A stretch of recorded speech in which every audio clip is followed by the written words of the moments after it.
excelentíssima Presidente da República, senhora Dilma Rousseff, a fazer a leitura da mensagem do Poder Executivo e, em seguida, entregá-la ao Congresso Nacional.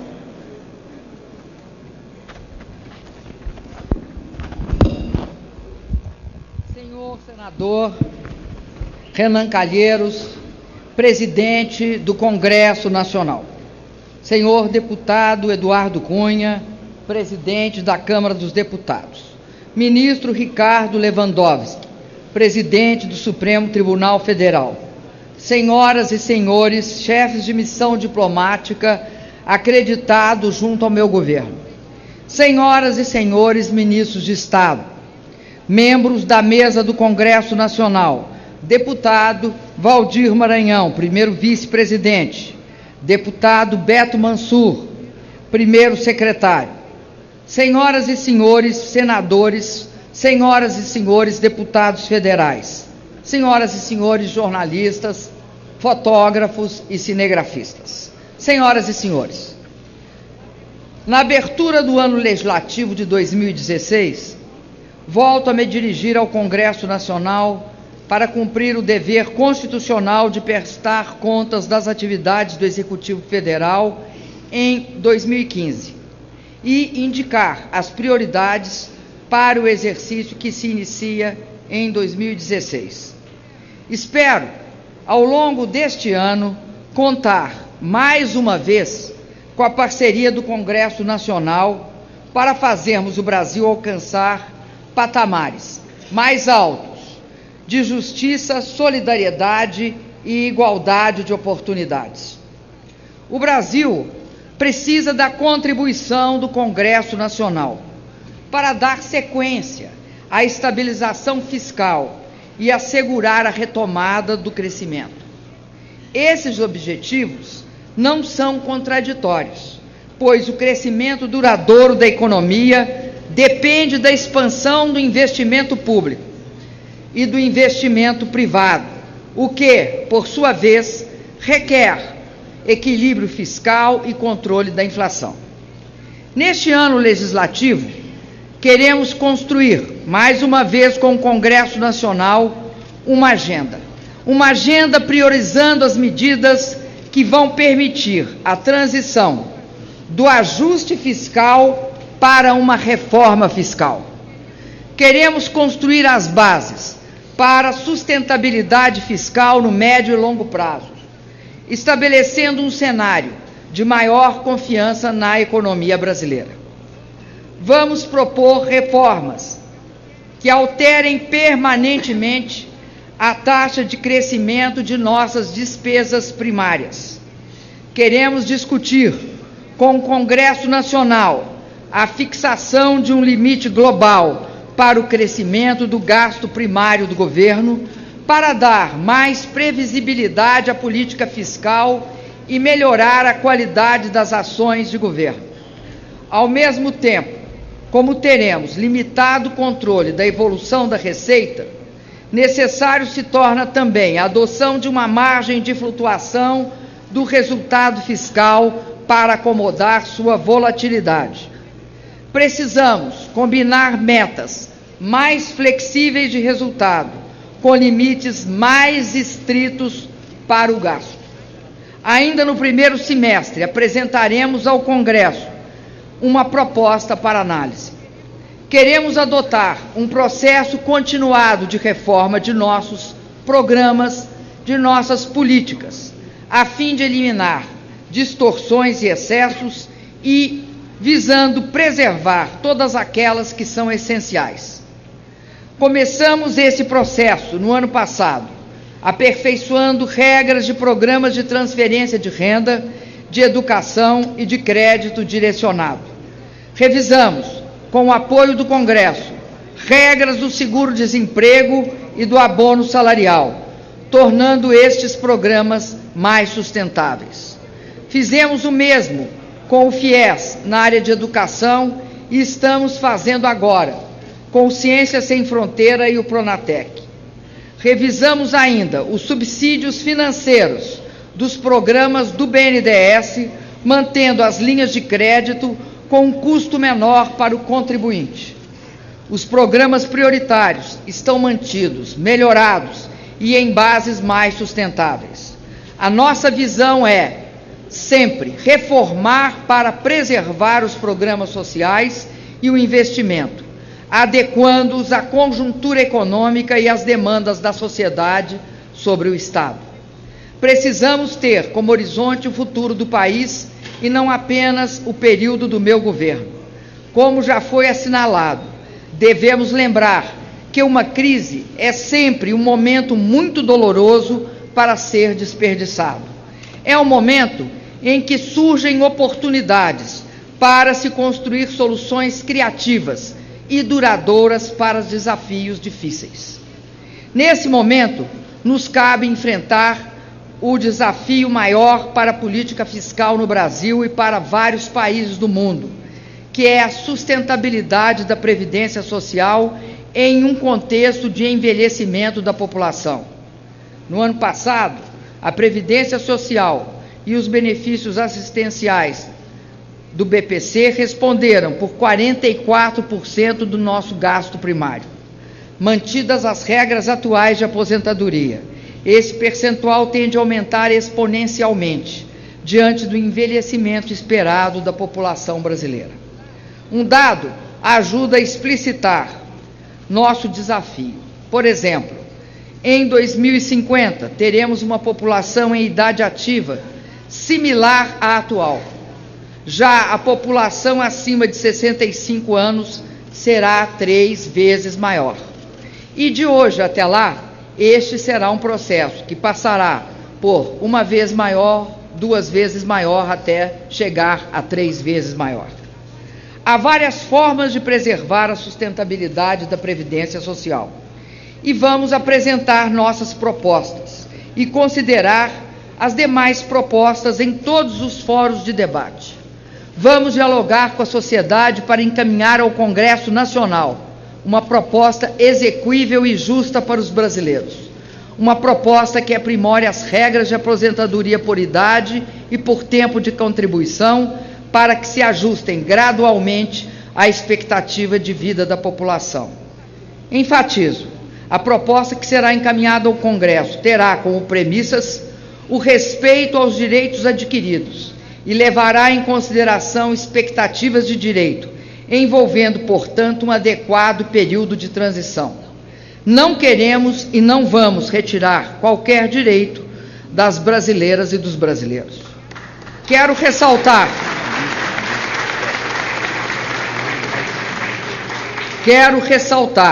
que a reforma da Previdência não é uma medida em benefício do atual governo.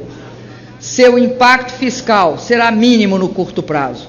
A reforma da Previdência é uma questão do Estado brasileiro, pois melhorará a sustentabilidade fiscal do Brasil no médio e no longo prazo, proporcionando maior justiça entre as gerações atual e futura e, sobretudo, propiciando um horizonte de estabilidade ao país.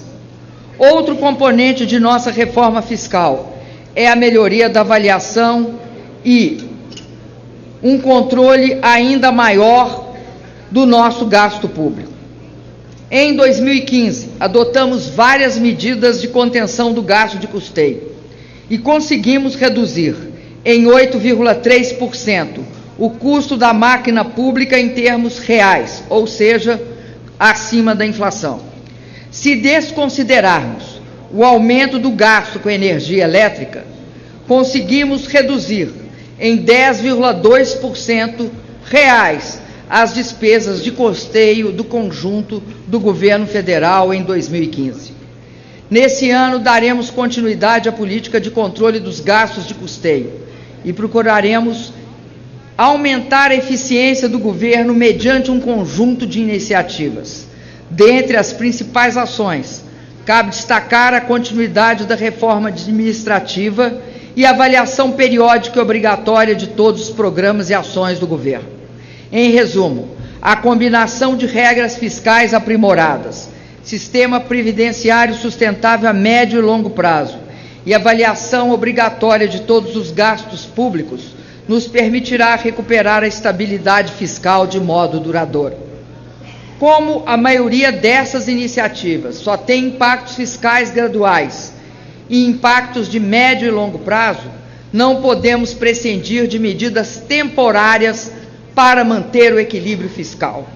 As principais medidas temporárias são a aprovação da CPMF e a prorrogação da desvinculação de receitas da União pelo Congresso Nacional.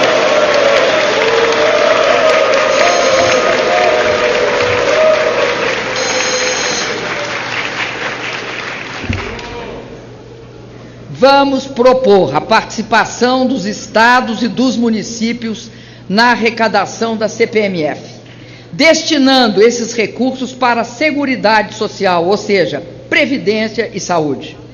Além disso, proporemos a adoção da DRE e da DRM, ou seja, proporemos uma desvinculação de receita dos estados e uma desvinculação de receita dos municípios.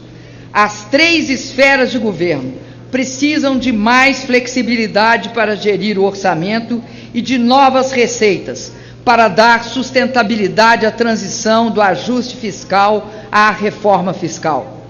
Essas duas medidas irão dar o espaço necessário para administrar a política fiscal, até que as reformas de médio e longo prazo comecem a produzir seus efeitos. É unicamente por isso que para nós a CPMF é provisória. Aqueles que são contrários à aprovação da CPMF afirmam que a carga tributária no Brasil tem crescido. O que se verifica, ao contrário, é que a arrecadação federal de impostos e contribuições não previdenciárias, ou seja, excluídas as contribuições previdenciárias, o Fundo de Garantia e as contribuições do Sistema S, então, a arrecadação federal de impostos e contribuições não previdenciárias tem caído nos últimos anos, passando de 16% do PIB em 2005 para 13,5% do PIB em 2015. A parcela de receitas que cresceu nos últimos anos foi a das contribuições para a Previdência Social, devido à elevação do emprego e, sobretudo, à maior formalização do mercado de trabalho. Assim, a recuperação do emprego também é crucial para o equilíbrio da Previdência Social. Debateremos o quanto for necessário com a sociedade e com o Congresso Nacional para construir o consenso em torno destas propostas decisivas para o reequilíbrio fiscal. Sei que muitos têm dúvidas e até mesmo se opõem a essas medidas, em especial a CPMF, e têm argumentos para suas posições, mas peço que considerem a excepcionalidade do momento, levem em conta dados e não opiniões, que torna a CPMF a melhor solução disponível para ampliar no curto prazo a receita fiscal. Em favor do Brasil, devemos estar cientes de que a estabilidade fiscal de curto prazo, para a qual é imprescindível este aumento da arrecadação, determinará em grande medida o sucesso das medidas de incentivo à atividade produtiva que adotarmos. A CPMF é a ponte necessária entre a urgência do curto prazo e a necessária estabilidade fiscal do médio prazo. Senhoras e senhores parlamentares, queremos avançar, junto com o Congresso Nacional, na construção de medidas de reforma tributária, dando ênfase à revisão dos tributos indiretos, principal fonte de complexidade administrativa e incerteza jurídica em nosso sistema tributário.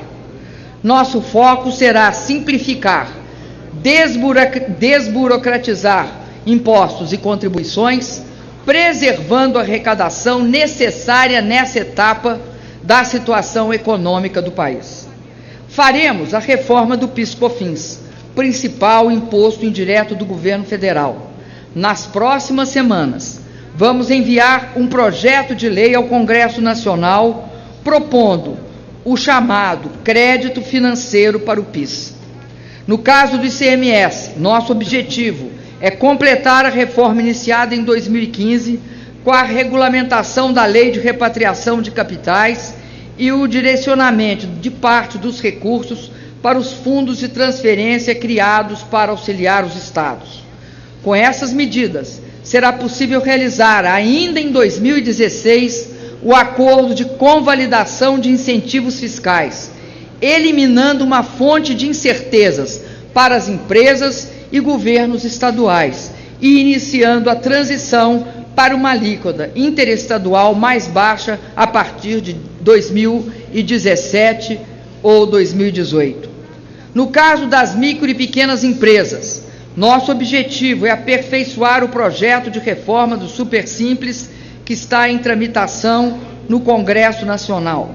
Queremos criar uma faixa de saída do Supersimples para superar o verdadeiro paredão que hoje existe entre os sistemas tributários e que gera nas empresas medo de crescer. Vamos trabalhar para que este novo sistema entre em vigor já em 2017. Em paralelo, esperamos ver aprovadas medidas já encaminhadas ao Congresso Nacional, que revisam a tributação de juros sobre capital próprio das empresas e dos ganhos de capital das pessoas físicas.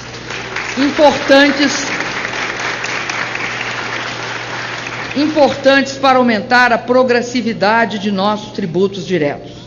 Há, da parte do meu governo, disposição para discutir outras propostas para a tributação direta, com o aumento da progressividade dos impostos que incidem sobre a renda e o patrimônio, desde que compatíveis com este momento de reequilíbrio fiscal e a retomada do crescimento econômico. Senhoras e senhores parlamentares, o reequilíbrio macroeconômico requer a estabilização da renda e do emprego, pois somente com a recuperação do crescimento será possível consolidar o equilíbrio fiscal e monetário de forma duradoura. Trabalharemos incansavelmente para que 2016 seja o ano da retomada do crescimento, apesar das expectativas do mercado. Para isso, vamos atuar em várias frentes, para apoiar, induzir e fortalecer o investimento privado e para estimular ainda mais as exportações. O ajuste externo está ocorrendo de forma acelerada, como mostra o superávit da balança comercial, que atingiu 19 bilhões e 680 milhões de dólares, o melhor resultado desde 2011. Isso ocorreu apesar de uma violenta queda de 21,9% nos preços das nossas exportações, no quadro do esgotamento do superciclo das commodities e da desaceleração econômica da China. É importante avaliar, no entanto, que o volume exportado cresceu 10,1%, atingindo o maior patamar da história do comércio exterior brasileiro. Neste ano, buscaremos abrir mais mercados para os nossos produtos, ampliando a presença do Brasil no mundo. Queremos avançar na negociação de novos acordos comerciais, priorizando os grandes mercados asiáticos, os países de toda a América, do Oriente Médio, além do acordo necessário e em vias de acontecer entre o Mercosul e a União Europeia. Nossas ações de promoção comercial serão realizadas de forma integrada, focando em 32 mercados prioritários. Aprimoraremos as linhas de financiamento e garantia às exportações, com especial atenção ao pré-embarque. Aceleraremos a implantação de novos módulos do Portal Único do Comércio Exterior. Em suma, nossa expectativa para o saldo da balança comercial em 2016 é de 35 bilhões de dólares, o que buscaremos incansavelmente. A retomada dos investimentos é fundamental para a recuperação econômica e, por isso, a aceleração do plano de investimento em logística, ou seja, o plano de concessões em logística, será uma das mais importantes tarefas deste ano. Em 2016, faremos o leilão de 26 terminais em portos públicos, 6 dos quais já em março. além da conclusão da análise dos 41 pedidos de autorização dos terminais de uso privado já entregues pelos investidores. Os estudos para 11 trechos de rodovia serão concluídos e realizaremos o leilão de 6 desses trechos. Estão ainda previstos os leilões de ferrovias. O trecho Anápolis, Estrela do Oeste, Três Lagoas, da Ferrovia Norte-Sul. Os trechos Palma, Anápolis e o trecho Barcarena, Sailândia, da Ferrovia Norte-Sul.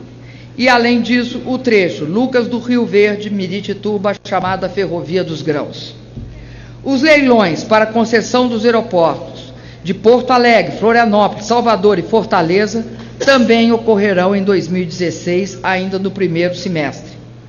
Lançaremos ainda este mês ou no início do próximo a terceira etapa do programa Minha Casa Minha Vida, que já contratou a construção de 4.157.000 moradias, das quais 2.513.000 já haviam sido entregues até dezembro de 2015. Em média, no ano passado, a cada dia, 1.220 famílias conquistaram sua casa própria graças ao Minha Casa Minha Vida.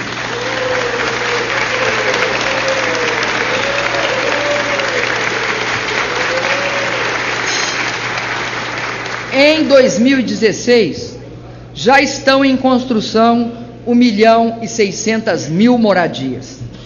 Na terceira etapa do programa, atualizaremos os valores de renda das famílias beneficiárias e os valores dos imóveis que podem ser financiados. Criaremos a chamada faixa 1,5, a pedido dos empresários e dos trabalhadores, que viabilizará a contratação de financiamento para famílias com renda de até R$ 2.350. Estabeleceremos parâmetros ainda maiores de qualidade, como já fizemos nas etapas anteriores do programa. No caso do PAC, a prioridade em 2016 será normalizar o cronograma de desembolsos e reduzir o volume de restos a pagar, sobretudo nas áreas de transporte, mobilidade urbana e recursos hídricos. Queremos garantir que obras prioritárias mantenham o ritmo de execução adequado, para que sejam concluídas o mais rápido possível, como é o caso do projeto de integração do Rio São Francisco, que será entregue em 2016. Na área de energia,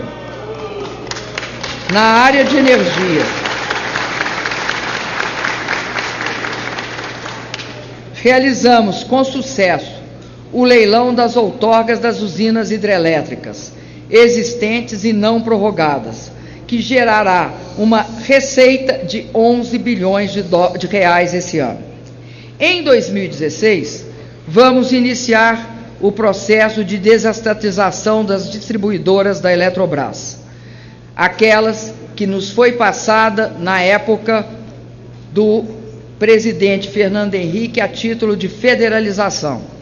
Avançaremos na implementação do plano de investimento em energia elétrica, que prevê empreendimentos da ordem de 186 bilhões, dos quais 81 bilhões até 2018. Ressalto que neste ano de 2016, com a normalização da oferta de água nos reservatórios, em especial nos reservatórios do Sudeste, Centro-Oeste e do Sul, as bandeiras tarifárias poderão ser gradativamente alteradas, com isso reduzindo as tarifas de energia. É importante lembrar que no dia 31 de janeiro de 2015, os reservatórios do Sudeste e Centro-Oeste, que são a caixa d'água do país, estavam com os níveis mais baixos dos últimos anos, de quase toda a série histórica, 17%. Neste mesmo dia, este ano, os mesmos reservatórios se encontram com armazenamento de 44,4%. Na safra de 2015 e 2016, mais uma vez, aprovamos volumes de recursos recordes para o financiamento do agronegócio e da agricultura familiar, ambos 20% superiores aos da safra anterior. Para o agronegócio, foram destinados 187,7 bilhões e para a agricultura familiar 28,9 bilhões. Estamos também, este ano, retomando o financiamento do pré-custeio, aportando 10 bilhões para este fim. Os bancos públicos e o FGTS serão instrumentos importantes de apoio à recuperação do crédito em bases sustentáveis. Com mais liquidez, estão em condições de aportar crédito para setores e linhas específicas, sem equalização da taxa de juros. A prioridade será garantir a efetividade de linhas de financiamento ao capital de giro e ao investimento em habitação e infraestrutura, já anunciados no final de janeiro. Vamos também encaminhar ao Congresso Nacional proposta de alteração da legislação do Fundo de Garantia, para que os trabalhadores possam utilizar a multa rescisória e até 10% do saldo de sua conta como garantia em operações de crédito consignado. Quero destacar ainda as medidas tomadas em 2015 e que expressam nosso compromisso com a proteção ao emprego e à renda dos brasileiros. A lei que mantém a política de valorização do salário mínimo pelo período 2016-2019 foi aprovada pelo Congresso Nacional e por mim sancionada. Com isso, em janeiro de 2016, o salário mínimo foi ajustado para R$ 880, um ajuste de 11,37%. Aprovamos também a regra 8595 móvel para a Previdência, demanda dos trabalhadores e também com grande participação dos parlamentares.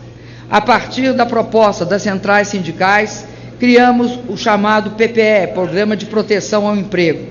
Até dezembro de 2015, cerca de 41 mil empregos haviam sido preservados graças à adesão de empresas e trabalhadores ao programa, cuja vigência se estenderá até o final deste ano. O programa Bolsa Família teve continuidade em 2015 sem qualquer restrição. Os benefícios foram pagos mensalmente para 13,9 milhões de famílias, mobilizando um orçamento de 27 bilhões de reais, menos de 0,5% do orçamento do PIB. O mesmo ocorrerá em 2016. O programa Mais Médico cresceu em 2015. Foram incorporados 3.778 médicos ao programa, que chega agora a 18.240 médicos em 4.058 municípios e 34 distritos sanitários especiais indígenas, garantindo atendimento a 63 milhões de brasileiros. Estamos mantendo as 18.240 vagas do Mais Médicos nesse ano de 2016. Na educação profissional, a continuidade do Pronatec garantiu 1.140.000 matrículas no ano passado. Em 2016, estamos revisando o programa para qualificar ainda mais sua implementação. A democratização do acesso ao ensino superior teve sequência em 2015, quando 906 mil brasileiros e brasileiras iniciaram seus cursos superiores graças às novas vagas abertas em universidades públicas, também em universidades privadas, graças ao ProUni e ao FIES. Todos foram selecionados a partir das notas obtidas pelo Enem, cuja edição de 2015 foi realizada por 5.700.000 candidatos. Em 2016, nossa expectativa é repetir o resultado do ano passado e abrir mais cerca de 900.000 novas vagas em universidades. No ano legislativo que se inicia, nossa agenda com o Congresso Nacional terá, além das propostas para reforma fiscal de médio e longo prazo, também medidas para melhorar o ambiente de investimentos. Pretendemos ver retomado o debate sobre o marco regulatório da mineração, já submetido ao Congresso Nacional. Encaminharemos ainda um novo marco regulatório das telecomunicações, ajustando esse setor ao novo cenário da convergência tecnológica. Na área de petróleo e gás, estamos prorrogando o repretro e também as concessões da rodada zero. Entendemos ser urgente a análise pelo Congresso Nacional da legislação sobre acordos de leniência, seja na forma proposta pelo governo federal por meio da medida provisória 703, seja na proposta de legislação elaborada pelo Senado Federal. Devemos punir com rigor todos aqueles que se envolverem em atos de corrupção, mas precisamos dispor de instrumentos para preservar as empresas e os empregos por elas gerados.